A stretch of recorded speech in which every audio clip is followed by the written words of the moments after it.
الحمد لله والصلاة والسلام على رسول الله. horta marka hore mahad celinta dadkii kala mid ahay disclaimer yaraan rabaa inaan xoogaa waxaan rabaa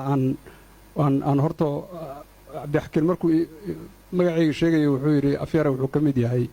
boorka heritage kamid ma ahi waxaan saka ahay fellow waa kala labo marka xoogaa mas'uuliyadda waa yareynaysa ta kale waxaan rabaa inaan iraahdo waxa aan leeyahay anay igu kooban yihiin bal hadda heritage ha laga daayo arintaas ayaga lala aadin institution kalena ayaan la aadin wixii aan iraahdo mas'uuliyadooda ana qaadaya oo ra'yi ii gaaro waay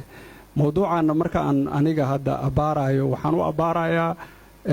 sidii qof Soomaali ah oo la xajeclo ay ka hayso midnimada iyo dawlad wanaaga iyo wax walba saas waa u abaaraya academic ahaan waa u abaaraya mashruuc siyaasadeed ama mucaarad ha ahaado ama muxaafid ha ahaado oo dalka ka jiro oo aan mowqifkiisa ku hadlayana ma jiro just intaas waa for the record waxa ku soo haray arrinka dimuqraadiyadda ee laga hadlay ee Somaliland ka socda horta aniga waxaan u arkaa wax alla wixii ka dhaca oo wanaaga oo Somaliland ay samayso inay yihiin wax aan anigu wax ka leeyahay taasaan horta u arkaa oo Somali experience ah oo meel walba oo Soomaaliyeedna ka dhici kara dhanka dimuqraadiyadda iyo runtii waxa la sheegayo waa qabyo waa sajirta oo wax badana ka dhacay oo hadda marka la yiraahdo saxris wuxuu ka sheekeeyay saddexdii hore iyo labadii hore oo selectionka ahaa iyo saddexdii dimuqraadiyadda ahayd warqadda hadda electionka oo heritage oo ugu dambeysana oo ku ka fargaraynay arrinkaasaga yani sida ay soo kala bedeleen laakiin waxa runtii ay ku jirtaa naqsi oo ku jiray anigu aan su'aalaha aan qabay kamid ahaa arinta baarlamaanka iyo doorashadiisa iyo gabdhaha levelka ay ka soo galeen doorashadaas iyo nidaamka open systemka ah hadba qabiilku ka badan yahay u daneynaya iyo waxyaalo noocaas oo laga yaabo in dib in loogu noqdo loo baahan yahay Soomaalidu ama Somaliland ha joogto ama meel kale ha joogtay ayaa ii muuqday asan academic yani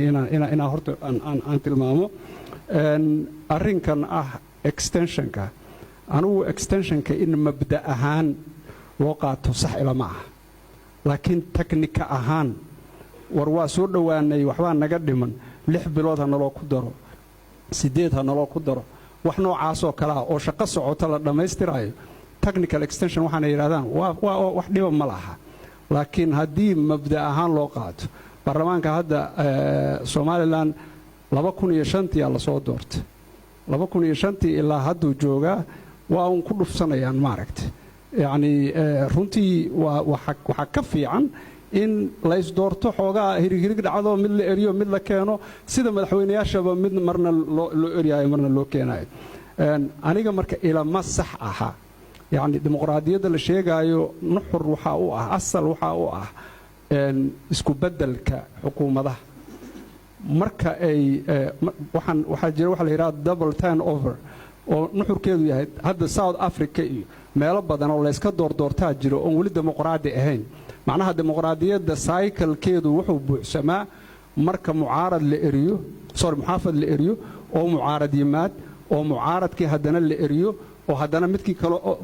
saas amal saddex jeer marka ay isbedesho markaas la yiraahdo dalkaas waa dimuqraadi laakiin ANC oo ilaa Mandela ilaa hadda xukumaysa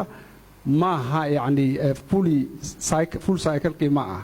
Afrika badan Botswanada hadda inta dimuqraadiga ah taas oo kale marka dimuqraadiyadda hadda oo urdunka ah oo Somaliland ka jirto oo in la bogaadiyo la improve gareeyo la hagaajiyo u sii baahan waa wax sax ah laakiin waa qabyooyinkana waxa kamida aragtiyada ka jira Somaliland oo mararka qaar kood aan hal ahayn oo hadda lagu soo ururiyay hal aragti malaha waa si faaqidi doona waxaan ku gabagabeynayaa qodobka ah aniga walwalka ugu badan oo ama Somaliland ama Soomaaliya issueskeeda hadda iga muuqdo waxa waaye tayada debate-ka oo maaragtay doodda aan hadda galayno oo arrimaheena Soomaalida ku xiriirta tayadiisu runtii sidii la rabay maaha waqtigiisuna xirsi buugiisaan soo akhriyay markaan soo socday marka aad wuxuu uga sheekeeyey in oo ay ku dadaaleen in Soomaaliya lala hadli karo inay maaragtay baarlamaanka marsiyaan oo disoodaad yani marka in Soomaaliya lala hadli karo waxay imaatay Somaliland markii jirtay 20 sano ka badan yani inta uu soo daahay in la wada hadlo markii wada hadalku bilowdayna quality-gu meesha ay marayso marka runtii aniga walwalka ugu weyn taas ay igu haysa waad mahadsantiin